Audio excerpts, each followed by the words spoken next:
Et pourquoi pas moi? Par où on commence? Moi aussi, ça m'arrive. Est-ce que tu t'es déjà posé ces questions? Alors si oui, tu es au bon endroit. Hello, moi c'est Coraline. Et moi, c'est Sarah. On t'invite pour Un cocktail d'échange, créer de nouvelles possibilités. évoluer sereinement. Reboostons-nous! Aujourd'hui, j'avais très envie de parler avec toi d'un sujet un peu particulier, mais qui, je pense, nous concerne globalement tous, d'ailleurs, qu'on soit entrepreneur, qu'on soit simplement une personne à l'heure actuelle. C'est le sujet des réseaux sociaux.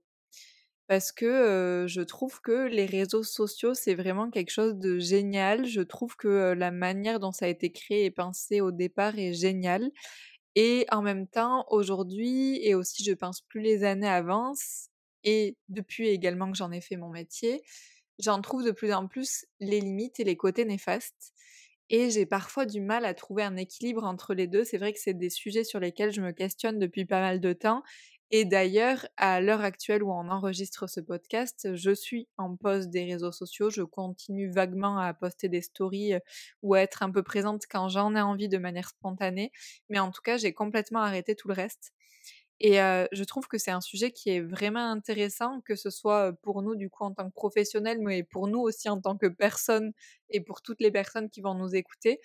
Parce que c'est parfois difficile de trouver cet équilibre entre le fait d'être hyper connecté en permanence, cette course à faire toujours plus finalement et en même temps de trouver ce qui est juste pour nous, revenir à des moments plus simples et simplement dans la vraie vie comme on aurait tendance à se le dire entre nous. Donc voilà, j'avais très envie d'échanger sur ce sujet avec toi, connaître peut-être déjà un petit peu, ton rapport au réseau, ton expérience par rapport à ça, comment tu te situes aujourd'hui et puis, voilà, échanger sur ce sujet. Waouh! Eh bien, très vaste sujet. Donc je suis ravie de parler aujourd'hui avec toi et avec vous, toutes les personnes qui nous écoutent. Tout simplement parce que c'est, aussi quelque chose que je traverse actuellement. En fait, c'est assez drôle, parce que, vous qui nous écoutez, il faut savoir que Coraline et moi, on est quand même assez connectés. Souvent, on traverse les mêmes choses au même moment, alors que, au niveau de notre entreprise, par exemple, on est un petit peu en décalé parce que moi, j'ai démarré bien plus tard, mais c'est assez drôle de se rendre compte que, quand l'une a envie de faire une pause sur les réseaux, l'autre est dans cette réflexion également. Donc c'est toujours, je pense qu'on a la réflexion au même moment, mais le temps qu'on le verbalise et qu'on en parle l'une et l'autre, c'est assez drôle de se dire, «Je pense que je vais lui apprendre quelque chose» et puis finalement l'autre elle est en plein dedans. Donc ça, c'est déjà assez drôle parce que, bon, bah, du coup effectivement Coraline, toi tu es en pause, mais tu l'as clairement, annoncé sur tes réseaux. Moi, j'ai fonctionné un petit peu différemment. Enfin, j'ai pas fait un post à ce sujet, mais clairement, j'ai fait comprendre en story que je m'éloignais, des réseaux. Enfin, en fait, j'ai l'impression que j'ai toujours été éloignée des réseaux parce que c'est comme ça que je me sens par rapport aux réseaux. Je pense que je suis, bah, du coup, on va dire entre guillemets «vieille école» par rapport à tout ça. Et j'ai juste dû me justifier en disant que j'étais pas, présente comme, tous les instagrammeurs, enfin je peux même plus dire instagrammeur, j'ai l'impression qu'il faut dire, tout le monde en fait, parce que je vois de plus en plus de gens être ultra connectés, toujours avec, cette peur du manque, cette peur de rater une info, de rater une story, de rater un post. Alors qu'au final, j'ai l'impression que plus beaucoup jouent le jeu derrière. Alors, je pars dans tous les sens. Je vais essayer de cadrer un peu le truc, parce qu'en fait, je pense que le sujet est vraiment hyper intéressant. On va partir sur, plein de petites sous-thématiques. Mais c'est vrai que pour en revenir à la création des réseaux, heu, Instagram, à la base, c'est un réseau de partage de photos, de partage de souvenirs, de partage d'expériences, et cetera. Et les gens étaient vachement plus dans le don. Et les gens likaient, mettaient des commentaires, ça interagissait vraiment, je trouve. Enfin, en tout cas, je trouve qu'à l'époque, j'avais plus de likes, pour moins d'abonnés, par exemple. Et puis avec le temps, il y a eu, l'être humain est tellement doué là-dedans, l'être humain s'est dit, «Je vais aller dans l'excès». On est toujours à la recherche de l'excès, aller pousser le truc à l'extrême, voir les limites. Et je trouve que du coup, les réseaux sociaux ont basculé dans quelque chose de néfaste, dans le sens où, à force, de poster, que ce soit des posts, des stories, des réels, machin et cetera. Il y a énormément de contenu sur les réseaux, énormément de créateurs, énormément de contenus en tout genre et du coup, finalement, dans toute cette masse de quantité d'informations et ben, nous, on est tout perdu.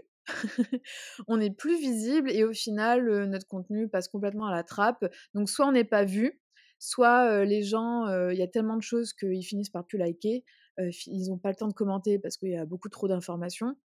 Donc au final, quelque chose qui a été créé pour bah, justement créer du contact, créer du lien à distance avec, des amis, qui se sont éloignés, de la famille qui est plus loin et cetera. C'est devenu quelque chose, j'ai presque envie de dire, c'est devenu un poids, Mmh. de se dire: «Il y a trop d'informations, il y a trop de photos, j'ai pas le temps de liker, j'ai pas le temps de commenter» et au final, au lieu d'avoir un lien avec une personne, ça a complètement rompu le lien. Donc ça, c'est l'observation que j'en ai faite. Je vais m'arrêter là pour le moment parce que sinon je peux en parler pendant des heures toute seule alors qu'on a 2 sur le podcast. Donc je vais te laisser rebondir un petit peu sur tout ça et puis, je reviendrai sur toutes mes autres, idées au fur et à mesure. Mmh. Mais déjà, je suis complètement d'accord avec toi par rapport à tout ça et je pense aussi que ce qui a fait switcher ces plateformes, c'est la professionnalisation de certains sur ces plateformes et loin de moi l'idée de le critiquer parce que c'est aussi très chouette et ça a créé plein de belles choses, hein. Mais pour autant, c'est ce qui a fait que petit à petit, les gens se sont reconnus dans ces personnes, se sont dit également: «Bah, ça peut être finalement, ma forme de visibilité à moi, quelle que soit l'entreprise, que ce soit une entreprise de produits, une entreprise de services, quelqu'un qui veut devenir influenceur, enfin peu importe et donc finalement, tout le monde a rajouté des comptes aussi sur des comptes et je pense qu'il y a ça qui joue. Moi, je suis dans ce cas-là, par exemple, du coup, j'ai 2 comptes rien que pour moi. Et si on compte le compte du podcast, on a un troisième compte en plus. Donc finalement, j'ai mon compte perso, mon compte pro et notre compte pro. Donc à ce rythme-là, forcément, si chaque personne de France ou du monde a autant de comptes par personne, effectivement, comme tu le disais, il y a aussi cette problématique qu'on se noie petit à petit dans tout ça. Et je crois qu'au-delà de ça et d'ailleurs, je sais qu'il y a pas mal d'études dessus, alors je vais pas rentrer dans les détails parce que je m'y connais pas suffisamment sur le sujet, mais je sais à quel point les écrans ont une problématique qui est addictive également. Et finalement, c'est un peu le souci sur les réseaux aussi, c'est que il y a parfois cette peur de manquer quelque chose, mais parfois il y a ce besoin vital, comme quand on a une addiction à la cigarette ou n'importe quoi, tu as un besoin qui est presque vital, tu sens que tu en as besoin et que tu as ce manque, donc tu vas aller te reconnecter alors que tu as rien à y faire en particulier. Et il y a aussi vraiment cette problématique qui est de plus en plus présente et donc les gens ne vont pas chercher de l'information, ne vont pas chercher, à se cultiver ou à regarder des belles photos ou peu importe quoi. Ils vont simplement chercher à combler leur addiction et donc ils vont scroller en permanence, pas lire les textes, pas lire le contenu et tout ce qu'il y a autour et en effet, du coup, pas prendre le temps de liker, de commenter et tout ça. Parce qu'en fait, on n'est même plus là-dedans, il faut que tout aille très vite. Donc les gens regardent, font défiler et ça s'arrête là. Si tu as une légende qui fait plus de 3 lignes, tu sûr que déjà la moitié des personnes qui te suivent n'auront pas lu le deuxième mot. Finalement, l'idée, elle est un peu là. Donc, je pense qu'effectivement, il y a cette montée en puissance des réseaux, mais qui a vraiment pris un tournant avec cette professionnalisation pardon, qui a pu être possible petit à petit. Et finalement, aujourd'hui, j'ai l'impression, et le Covid a joué là-dedans, le Covid a fait exploser les réseaux encore plus, mais en même temps, aujourd'hui, il joue aussi un rôle qui est très important, là où les gens ont compris que finalement, les réseaux n'étaient pas la vraie vie et que c'était important de se reconnecter. Et je pense qu'on est encore dans quelque chose où les réseaux ont beaucoup, beaucoup d'importance, mais où en même temps, les gens cherchent à trouver des solutions pour se reconnecter davantage à la vraie vie. Peut-être qu'on est en train de passer certains paliers, je ne sais pas ce que tu en penses. Alors, il y a, 2 thématiques que j'ai envie d'aborder. Déjà, la première, le côté pro des réseaux, mais ça, j'y reviendrai juste après et cette notion de transition. Alors, j'en ai vite fait parler en story justement, bah, hier. Donc on est vraiment dans ma petite actualité. Hem En fait, j'ai mis un post en disant, et ça ça fera l'objet justement d'un prochain podcast, d'un prochain épisode, donc tenez-vous prêts. Mais ça centralise vraiment, enfin pour moi ça connecte les deux thématiques. C'est-à-dire que j'ai toujours des sensations j'ai l'impression que des fois, ce que je vis, finalement, c'est ce qui vient du collectif, alors que je ne suis pas, heu, hyper connectée sur les réseaux. Donc c'est-à-dire que mon comment dire? Comment expliquer ça? Sachant que j'ai déjà moi-même du mal à intégrer ça. C'est-à-dire que de ce qu'on voit sur les réseaux, c'est effectivement, beaucoup de posts et surtout, cette masse de personnes qui sont, community managers, qui vont, te dire, comment booster ton compte Insta pardon, en faisant, au minimum 3 posts par semaine. Donc il y a cette information qu'on lit sur les réseaux qui est: il faut créer du contenu. Il faut créer du contenu si tu veux être vu, si tu veux développer ton entreprise et cetera et cetera. Mais moi, ce que je ressens, c'est complètement l'opposé. C'est-à-dire que moi, ce que je ressens dans ma vie, dans mon corps, dans mes émotions et j'ai l'impression qu'au final, c'est un peu, ouais, cette idée collective de pas mal de gens, mais en fait qui n'est pas vue et qui n'est pas visible et pas ressentie sur les réseaux, c'est: «J'en ai plein le cul». J'en ai plein le cul de voir des milliers de comptes et des milliers de contenus, des milliers de posts qui en plus sont tous pareils les uns aux autres parce que, forcément dans chaque branche de métier, parce qu'on va rester dans le domaine du pro, mais voilà, toutes les community managers pour développer leur entreprise de community manager vont faire les mêmes posts. Comment je peux, développer ton entreprise? Je te conseille de faire tant de posts, et puis alors tu as celles qui vont aussi à l'opposé. Alors, on te dit de faire 3 posts, mais ça marche pas pour tout le monde. Alors du coup, moi, je te fais une proposition et une offre qui va complètement à l'opposé, qui est adaptée à ton cas de figure. Bon, bref. Donc en fait, à chaque fois, selon la profession, tu as les mêmes posts, mais je me mets dedans. Même je nous mets dedans dans le sens où, enfin, je nous mets dedans, tu me diras ce que tu en penses, mais je me mets dedans parce qu'en tant que sophrologue, forcément, j'ai fait des posts comme toutes les sophrologues pour expliquer ce qu'est la sophrologie, comment je la pratique, comment ça peut répondre à tes besoins, ça répond à quels besoins, quelles problématiques. Et en fait, on fait tous les mêmes posts parce qu'on fait tous le même job. C'est juste qu'il y a cette information qui veut que voilà, faut faire 3 posts par semaine, tout dans du contenu. Et alors, en tant que pro, là-dedans, c'est un enfer.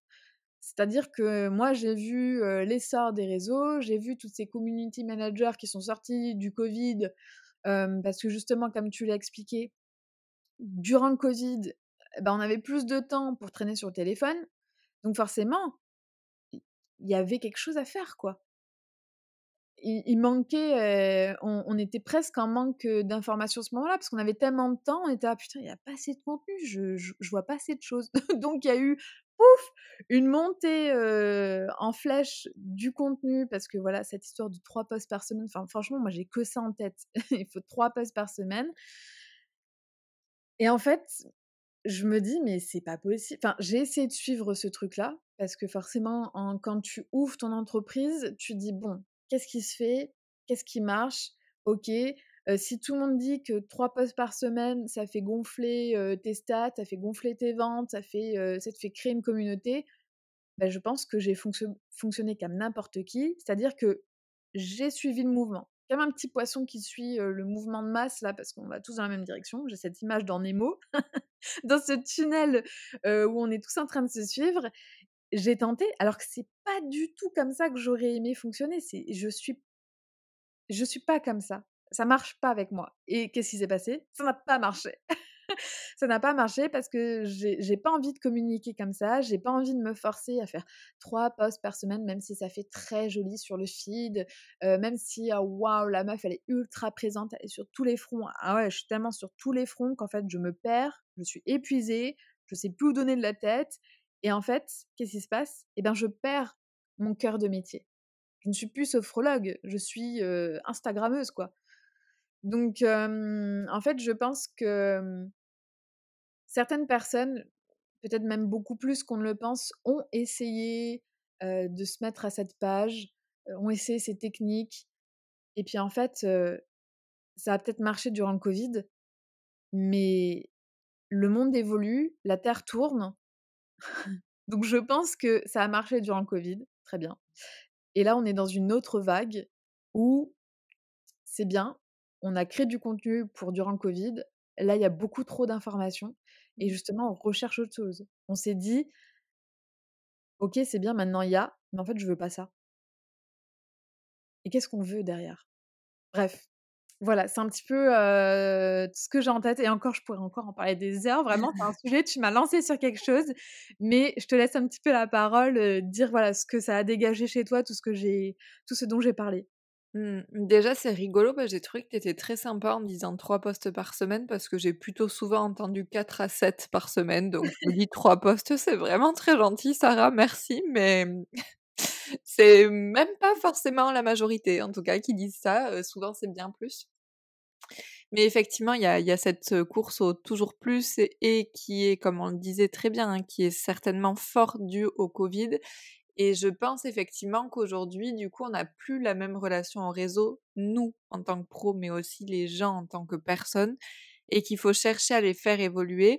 Mais après, on a notre réalité en tant que professionnel, c'est qu'à un moment donné, c'est aussi notre manière d'être visible, c'est aussi notre manière potentiellement d'avoir des clients, en tout cas pour, les personnes qui souhaitent notamment développer le visio et tout ça, ben, ça reste la plateforme qui fonctionne et d'ailleurs, on en parlait un peu avant, l'épisode, mais moi finalement, j'ai arrêté de poster au moment où je sentais que ça démarrait le mieux et que j'étais sur la bonne voie. Mais comme tu le disais, j'étais à 4 à 5 posts par semaine et du coup, je perdais les 3/4 de mon temps là-dessus. Alors j'abuse, les 3/4, mais franchement, je passais pas loin de 2 jours par semaine juste pour la communication sur les réseaux.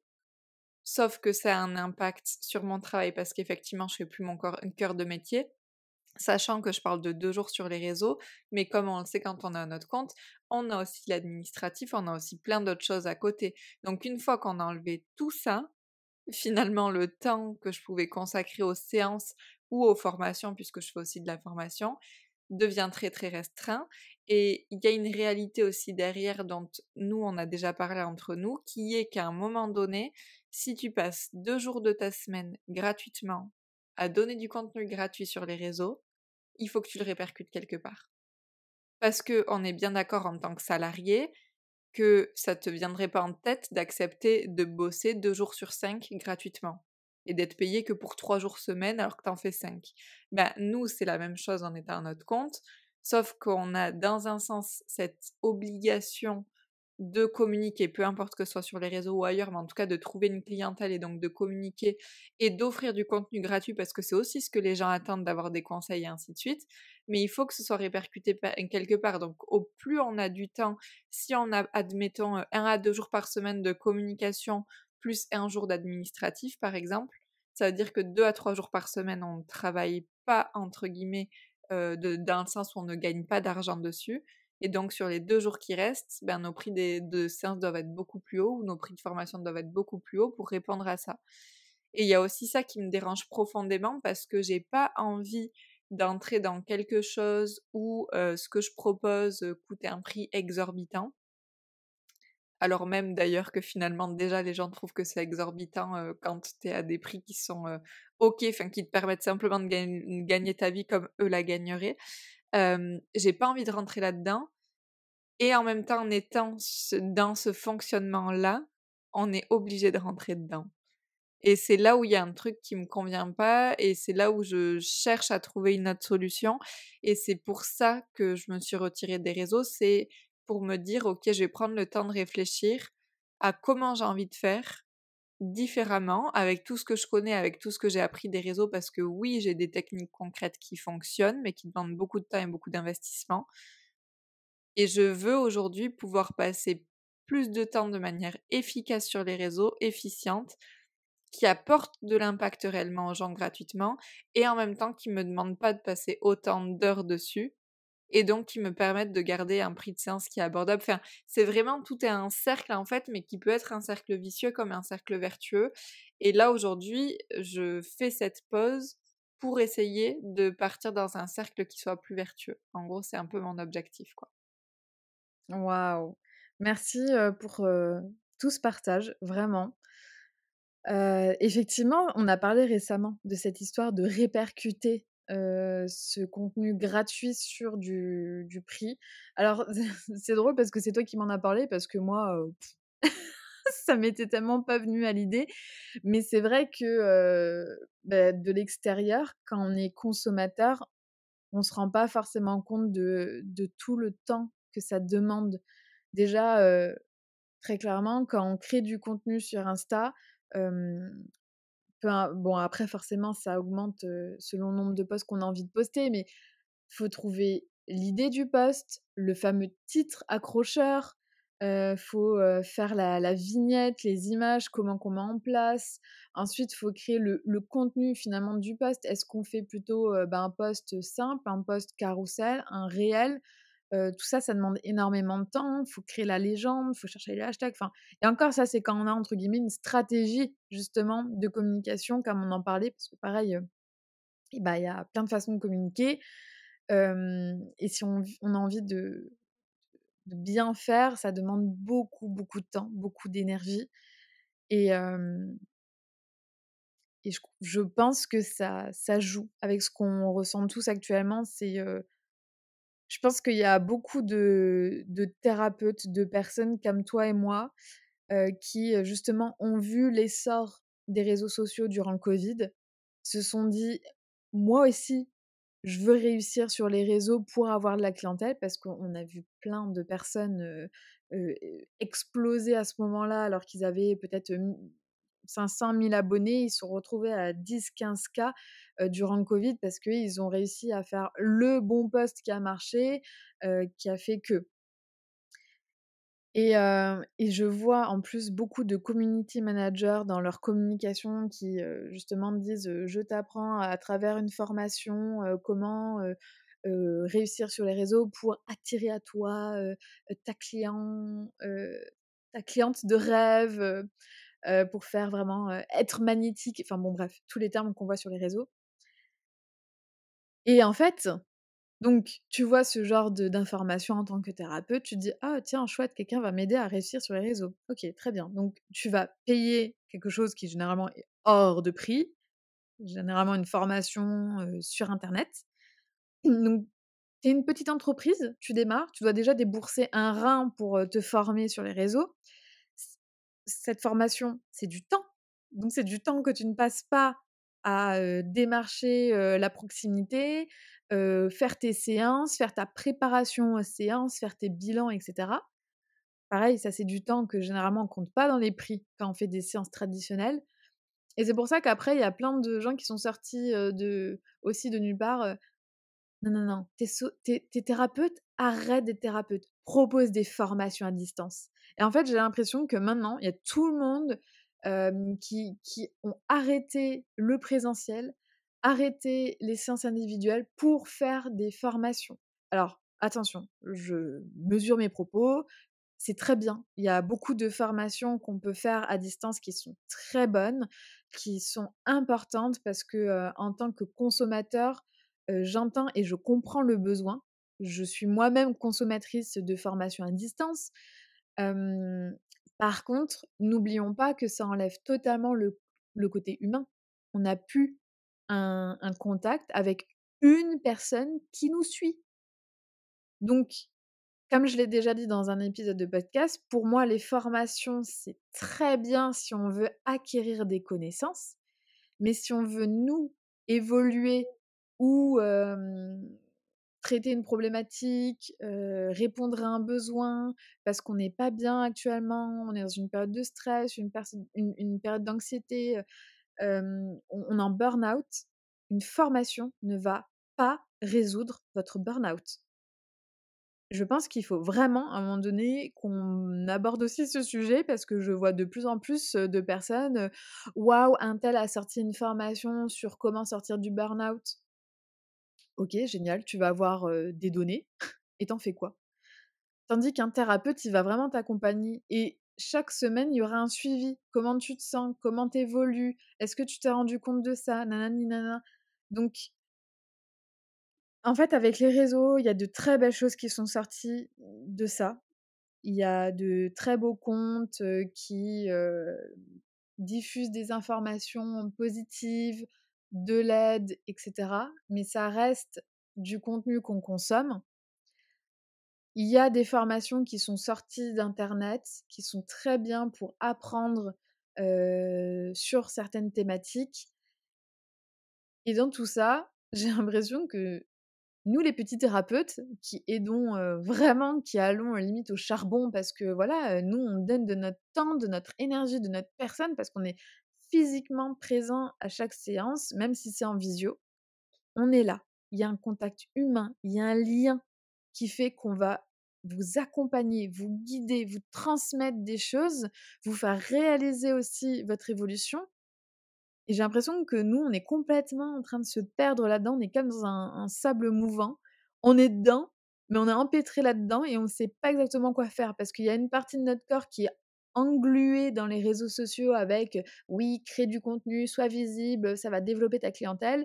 Et puis la partie extérieure qui essaye de se sortir de ça pour effectivement refaire du présentiel. Mais quand tu fais du présentiel, tu es plus sur les réseaux. Et quand tu es plus sur les réseaux, on a l'impression que tu fais rien de ta journée. Enfin bref, je trouve il y a pas mal de choses qui se dégagent de tout ça.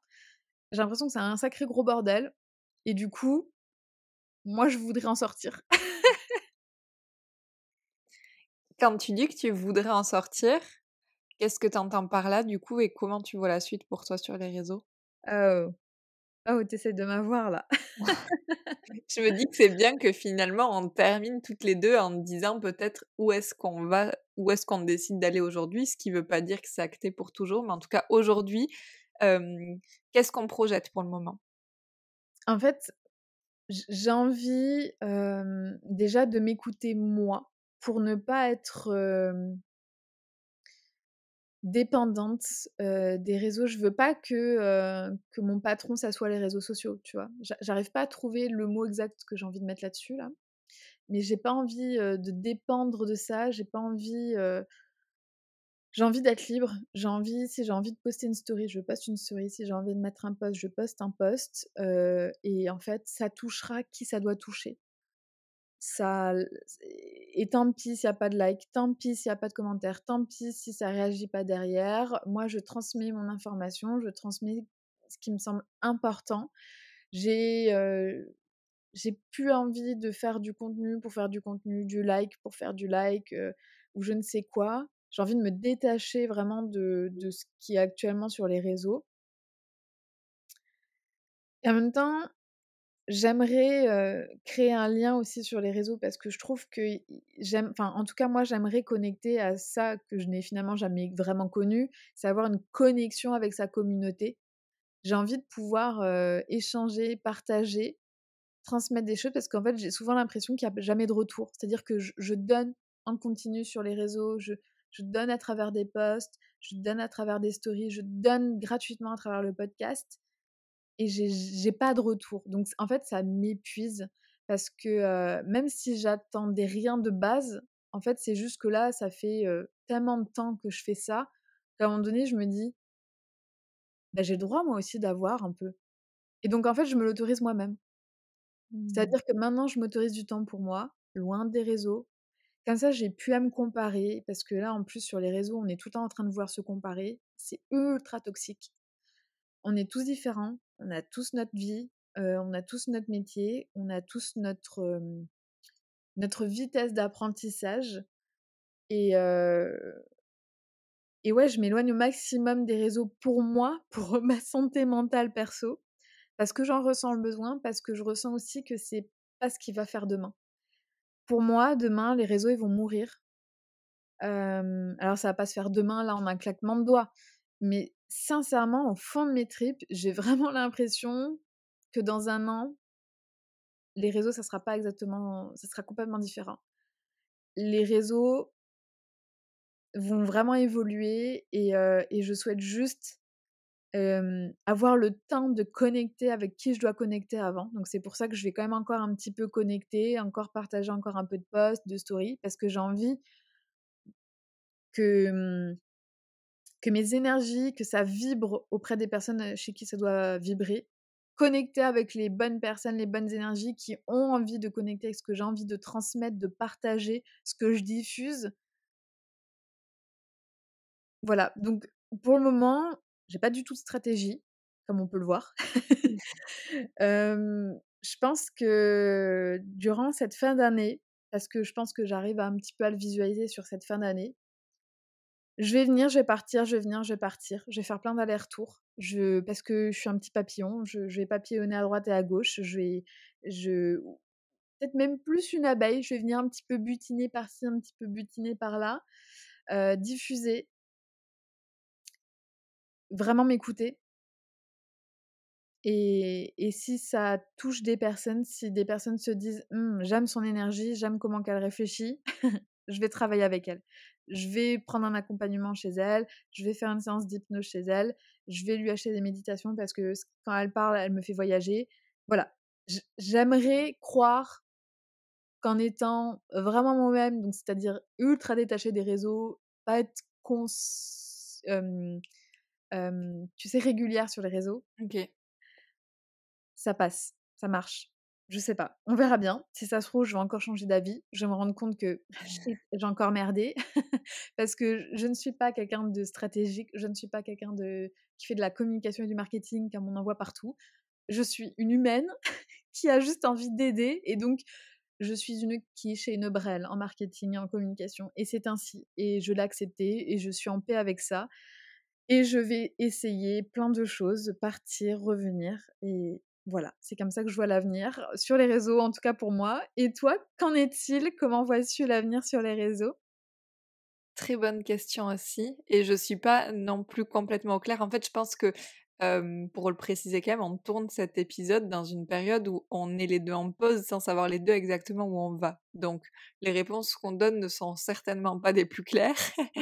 Hem, En tout cas, ce qui est sûr, c'est que j'ai fait le choix de stopper et de faire une pause des réseaux pour me reconnecter davantage à ce que je fais, dans la «vraie vie» entre grands guillemets. D'avoir plus de temps pour créer notamment des formations, pour intervenir, au travers d'ateliers d'accompagnement en structure directement, donc toujours sur les mêmes thématiques que, ce que je propose, sur les réseaux, mais finalement, dans le réel et sur la version plus professionnelle. Donc j'ai décidé de me déconnecter des réseaux notamment pour ça. Pour le moment, ça me va bien comme ça parce que j'en profite justement pour communiquer, mais ailleurs que sur les réseaux. Pour autant, j'ai envie de revenir, j'ai vraiment envie de revenir et je sais que je reviendrai. Je pense pas pour moi que ce soit la fin, de mon compte ou quoi que ce soit, parce que j'aime vraiment partager. J'ai juste envie de le faire plus intelligemment, d'en faire moins mais mieux. Donc c'est un peu, ce que j'ai en tête. Le comment, je l'ai pas du tout. J'ai envie de quelque chose qui soit beaucoup plus sobre, beaucoup plus pro, mais beaucoup plus simple à la fois. Pourtant je suis déjà dans quelque chose de très simple, je pense que tout le monde comprend, les idées dans mes posts et ainsi de suite, mais j'ai envie de quelque chose qui soit encore plus soft, plus clair, plus moi tout simplement. Et vraiment ouais, d'être dans cette idée de faire moins mais mieux, peut-être de partager davantage de réels, alors pas forcément des réels, tendances et tout ça, mais j'aime bien proposer des réels où je parle d'une thématique en particulier et pour moi, c'est plus percutant. Je préfère le format vidéo que le format écrit. Donc peut-être davantage ce genre de choses également. En tout cas, ce qui est sûr, c'est que dans la manière dont je me projette de plus en plus, j'ai l'impression que les réseaux seront pas la plus grosse partie de mon boulot. Plus ça va, plus j'aimerais finalement que le côté entreprise et professionnel prenne peut-être, 60 de mon temps, 50 à 60 de mon temps et que sur le temps qui reste, j'ai, autant d'accompagnement, à domicile ou en présentiel que d'accompagnement en visio et par les réseaux, ce qui fait que finalement les réseaux seraient peut-être, 1/4, quelque chose comme ça, de ce que je propose. Donc, je le vois un peu en ce sens, mais de la même manière que toi, c'est pas du tout figé. Je sais pas quand est-ce que je reviens, je sais pas comment est-ce que je reviens, je sais pas combien de temps je reviens ou pas. Enfin voilà, je sais rien de tout ça. Pour l'instant, je me laisse aller. Finalement, les stories me vont bien parce que ça me permet cette spontanéité et de rester dans quelque chose que j'aime, de continuer à partager, enfin voilà, vraiment de faire ce que j'ai envie de faire au rythme où j'ai envie de le faire. Et sur le reste, je sais pas exactement. J'adore mes programmes, j'adore Evolve, j'adore tout ça, donc j'ai envie de continuer là-dessus et c'est quelque chose que je peux proposer plus ou moins que par les réseaux. C'est quelque chose qui fonctionne mieux en ce sens aussi, en tout cas. Donc j'ai envie de le garder, mais peut-être transformer, je sais pas. Voilà, c'est un peu le mot de la fin. Je sais pas, c'est le résumé finalement de tout ce qu'on s'est dit, je crois. Ouais et même, seul l'avenir nous le dira. Mmh, exactement. Waouh et ben, quel échange, je pense qu'on est parti dans tous les sens et on pourrait, je pense même en parler pendant des heures. On va s'arrêter là parce qu'on n'a pas envie que l'épisode dure trop longtemps pour vous au niveau de l'écoute. Mais n'hésitez pas si vous avez des questions, si vous avez envie qu'on creuse une sous-thématique ou que, vous souhaitez connaître notre point de vue ou notre positionnement, par rapport à, quelque chose en particulier. Par exemple, à certains thérapeutes, leur position et leur posture sur les réseaux, le prix qui ressort des accompagnements sur les réseaux. Sur toutes ces choses-là, n'hésitez pas à nous questionner et puis on vous fera un épisode là-dessus. Voilà, en tout cas, ça a été un plaisir de pouvoir un petit peu libérer la parole là-dessus parce que, on voit beaucoup de choses sur les réseaux et ça part un petit peu trop dans tous les sens comme cet épisode. Mmh. Oui et puis n'hésitez pas à nous dire aussi votre rapport, vous, au réseau, que ce soit en tant que pro, si vous nous suivez en tant que pro, que ce soit, personnellement également. Les 2 je pense, sont hyper intéressants et peut-être aussi n'hésitez pas à nous dire ce que vous avez envie de voir sur les réseaux, parce que c'est aussi comme ça qu'on peut, savoir peut-être davantage, comment se positionner et qu'est-ce qui plairait et comment est-ce qu'on pourrait faire différemment finalement. Exactement, on attend vos retours. Et on vous dit à très vite! À très vite.